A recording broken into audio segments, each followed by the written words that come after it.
Walked out of the Superdome after the New Orleans Saints lost to the New England Patriots 25-19 in NFL Week 6.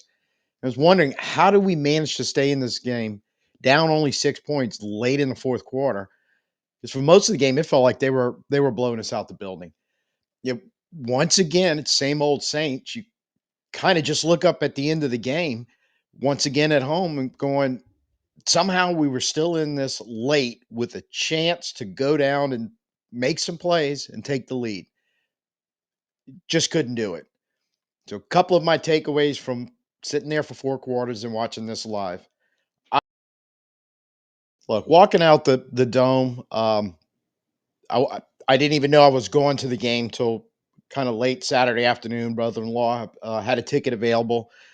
So walking out, we're talking, and then the hour plus drive back from New Orleans, back to home, these were kind of the conversations we were having about what went on in that game, because we're just sitting there watching the game, scratching our heads at so many moments, going, it was a weird game on a couple of different levels, but ultimately it is kind of the same old Saints, at least in our home games. Now, one good thing I think we both kind of talked about, and I full disclosure, this is Sunday night, around 7ish. So have there's no film to watch. I've checked PFF. I wanted to see if their grades were up. All they have is a preliminary grades. Um, and I'm definitely not enough time to rewatch the game again. I have it taped. So this is kind of what limited research I could do. And the reason why I bring this up is we left the dome and talked about it on the way home, that we thought Spencer Rattler was pretty good in this game. Now, even though the PFF doesn't have the final grades, they have their preliminary grades. He was the highest graded Saint. 87.3 was his grade, which very, very good. Looking at their numbers for the game as they're breaking down their metrics, he had 5 completions at 15 plus yards, 20 plus attempts, 4 passes, completed 2 of them, including the very first play of the game, the big 50-yarder to Olave. His completion percentage was 77%. Adjusted was 81%, which is basically, and I don't know who they credited to, but PF had one pass dropped credited to get to the adjusted, no throwaways or um, kill the clock throws. But so he's 20 of 26. Honestly, the one drop, but there was a couple of other passes in there where we needed his supporting cast to make a big time catch. The Olave, the one in the end zone on that drive, that was, it's not an easy catch. I'm not saying it is, but those contested big time catches can be the difference in a game. And what I'm going to point to, because both of these happen right in front of us, but Keyshawn Booty, who's a very good receiver, don't take this the wrong way, but their main guys was Diggs and Hunter Henry, who didn't seem to hurt us a whole lot in this game. But Booty made 2 of those big time catches that I'm talking about. One of them on the 25-yard touchdown catch when he's fighting with McKenzie and he wins that one. And I think it was McKenzie on the third down catch that he made to get the first down that allowed them to go into victory formation. Even if it wasn't McKenzie, whoever it was the same situation. They're fighting for the ball, and he wins.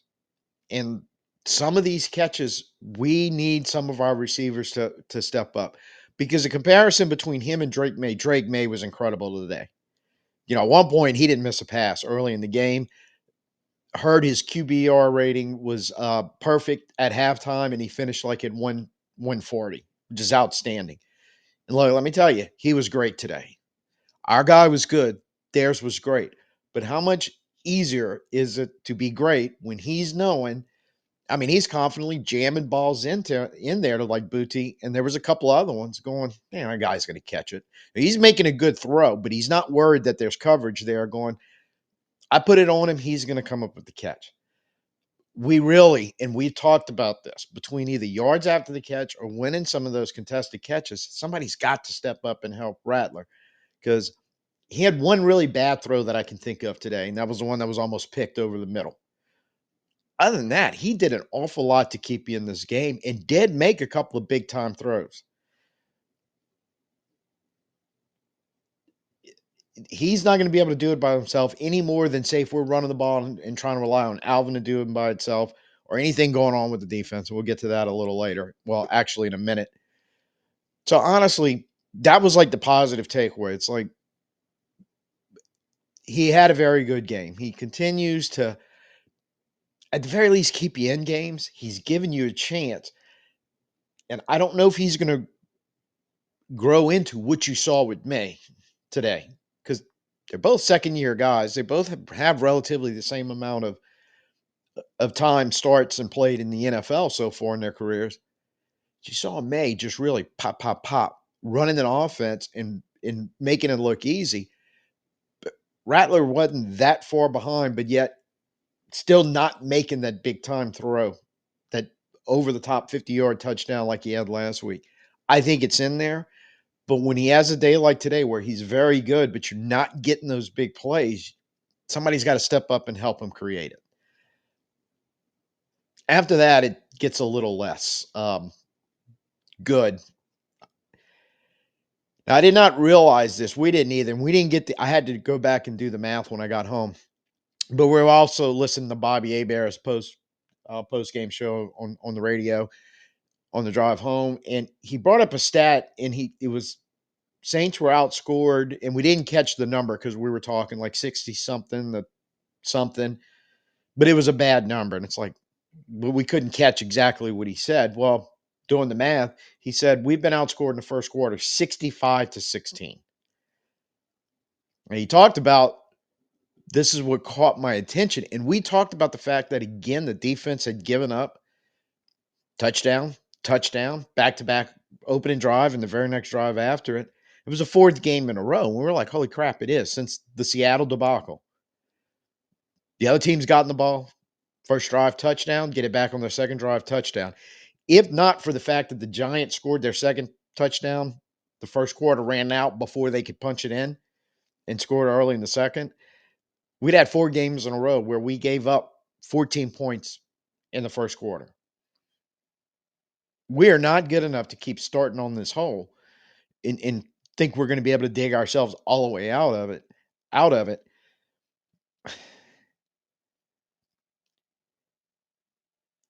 I've spent a lot of time. I think everybody has a lot of time on starting fast and concentrating on the offense, and we'll get to them in a second.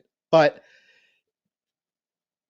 I mean, we know, but it's like really recognizing when you're looking at a number in 6 games, you're outscored 65-16 in the first quarter, how bad that is. And the amazing thing is, Seattle game, we got blown out, but in Buffalo, we climbed back in within a touchdown late in the fourth quarter before we gave up another explosive play to give them the 12-point win. Giants, we came back and won the game, and today we're sitting there 4 or 5 minutes left to go with the ball, with a chance to go down. And hey, if we get the ball in the end zone, we at least take a lead and make them have to work down the field to come back and win the game. And you look at the scores by quarter, we were outscored 14-6 in the first quarter. We outscored them 10-8 in the second quarter. They kick a field goal in the third quarter. We don't score, but we flip it around in the fourth quarter. We get the field goal. They don't score. You got to ask yourself, how many times the defense is going to keep putting us in this bad of a hole? We're not good enough to climb out of it, but apparently, same old Saints, we're just good enough to get it close and give you some sense of hope. Hey, we might have a shot at this. Because just the way that game was operating and the fact that May wasn't missing throws early, and they were just the running game basically boiled down to the quarterbacks did most of the damage in the running game. The running backs really didn't. So you just kept looking at that trade-off of throwing the ball, and they were getting the big plays and scoring touchdowns, and we weren't.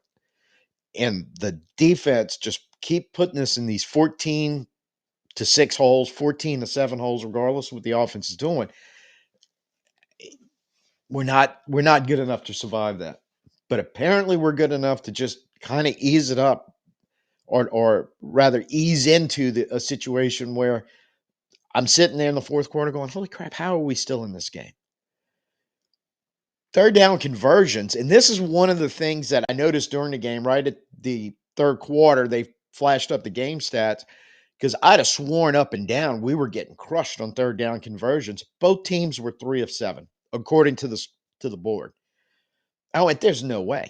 There's no possible way. Went home, went through the playlist by quarter, and first quarter we were 0 for 2 on third down. They were 1 for 1. Second quarter, we were 2 for 3. They were 1 for 2. So in the first half, it's we're 2 out of 5. They're 2 out of 3. Third quarter, we're 1 for 2. They were 1 for 4. And that's how you get to the point. Yeah, at the end of the third quarter, both teams were dead even on third down conversions, 3 of 7. Fourth quarter, we can't convert either one of our two chances.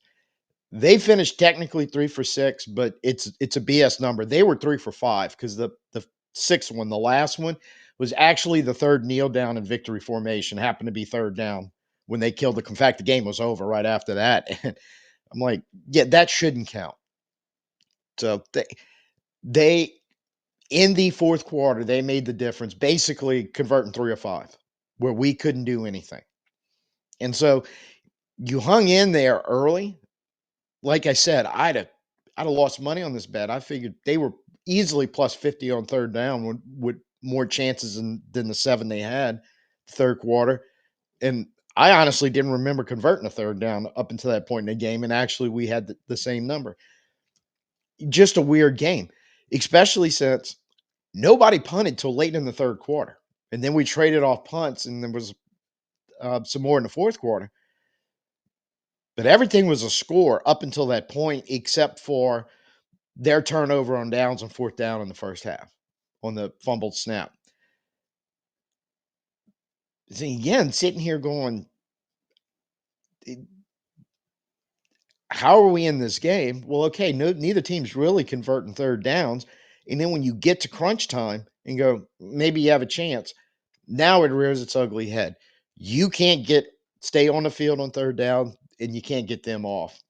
End of the game, so that last chance, you don't convert enough to keep a drive going, and they get the ball back, and that's it, done deal.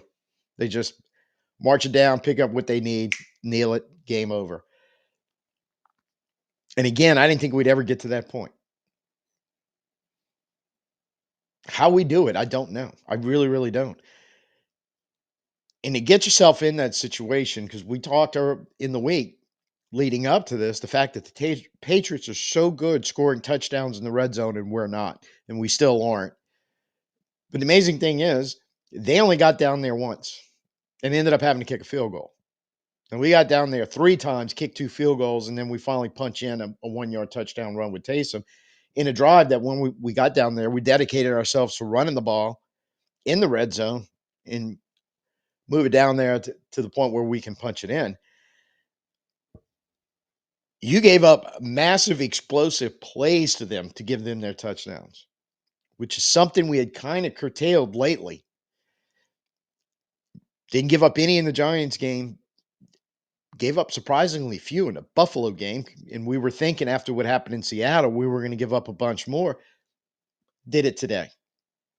The big bomb to Douglas said Boozy had a 25-yard touchdown catch. Some of their conversions, when we actually did something to back them up and put them in third and long, big completion. It wasn't like they were clearing the chains by inches on some of those. They were getting it quite easily. And look, these are all the same issues that kind of pop up. But in this game, as you're looking through, it was almost like, yeah, we'll give up points in the first quarter, but then we're going to clamp it down. We'll convert some third downs, but then we're just going to totally disappear when the game's on the line. We'll get off the field on some third downs, but we're going to give everything up that we had gained, that 3 of 7, and holding them under 50%, give it all back on 5 third downs in the fourth quarter. This is a team that, look, either side of the ball, I don't think we have enough playmakers or top line players. And you look at the teams that we played and lost to, our rosters, well, not as bad, I don't think, as everybody thinks it is in the NFL in that narrative, but it's still not as good as the teams we're playing. And for the most part, except for maybe the Giants, but for the most part, you keep just kind of hanging around. And it's almost like, can you find the way to close a deal? Can you find a way to make that contested catch? Can you find a way to make that third down stop or convert it on third down? A lot of times it may require a tough catch or yards after the catch. Yeah. Can we open some holes for our running backs to try to give them legit shots to get chunky yardage so we can actually have some third and shorts, or God forbid, we can stay in first and second down and not even have to deal with third? You see little glimpses of it during the game, but you just don't see it enough. When we were walking out, brother-in-law and I were talking, he's like, and his comment was, I want to be so upset because there's no moral victories. And there is. We're freaking 1-5. We're still not a good football team, but he's talking about, but yet I keep seeing glimpses where maybe not this year, but something we can build on this year and keep moving forward. And you can't disagree with that statement, but yet I still find it maddening, frustrating. You just can't quite get enough of what you got right now on the field. Limit the mistakes. Quit shooting yourself in the foot. We had a fair amount of that today. Just go ahead and make some big plays or make some big blocks or make a big stop or just quit missing tackles. We hadn't talked about that. I don't have the final numbers, but I feel like we missed an awful lot in that game from sitting there watching, and I can think of a handful come to mind. But same old problems keep rearing its ugly head. Or even if they don't rear their ugly head for the whole game, they'll show up at a key moment. I think moving forward, what I want to see from this team not only is the improvement, that's a given. We have to get better every week. Oddly enough, considering we're playing a better team today in a weird sort of way, and part of our conversation on the way home was, did we actually play better this week than last week against the Giants? I don't know, but I don't think we played worse. So how all this comes together, it's a slow process. And I know many times I've spoken about, we're going to have to be patient. We're going to have to be patient. I think this for me is more probably getting a lot of this off my chest is it's just getting really, really hard to be patient with this team. And I know we got to do it. And I think we're headed in the right direction. I think we do a lot of good things. But at the same time, it's got to start getting better and got to start finding some of these ways. And we're about ready to go on the road for a couple of games. And then we got to deal with Tampa Bay. So it ain't going to get any easier. But some kind of way we have to figure out. I don't care how ugly we have to do it to get a win. If you could just cross the bridge where you could reasonably pull one of these games out, or at the very least, right now, I would take the opportunity, you know, the pass at the end of the game in Arizona, that if we make the catch, we win the game. We did, and we lost. Even kind of getting back into that situation.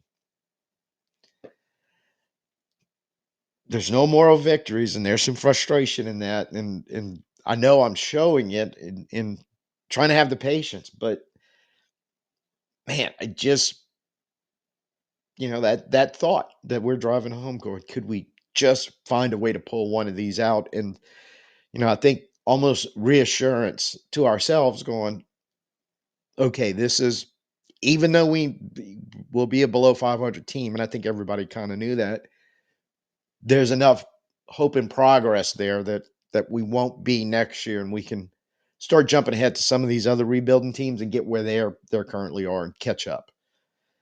It's just the best way I can describe it. Frustrating, hopeful, patient, yet in a hurry.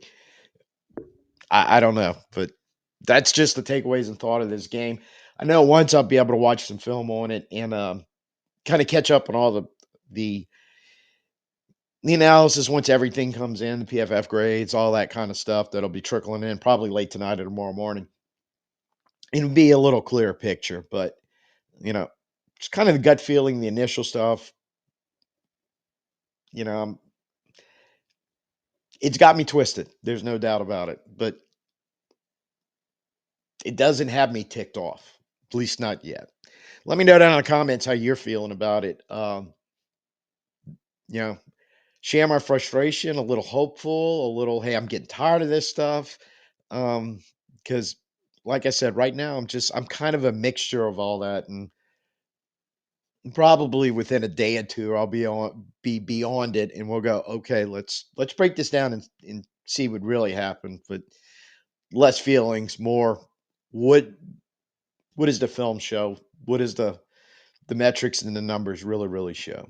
So that'll be part of the next video. Normal thing, middle of the week, around Wednesday, probably have some film room attached to it. So thank you for being here. Frustrating day. I'm trying to get this up Sunday night and maybe first thing Monday morning, but either way, this is me a couple hours after the game ended and I got home, just kind of still dealing.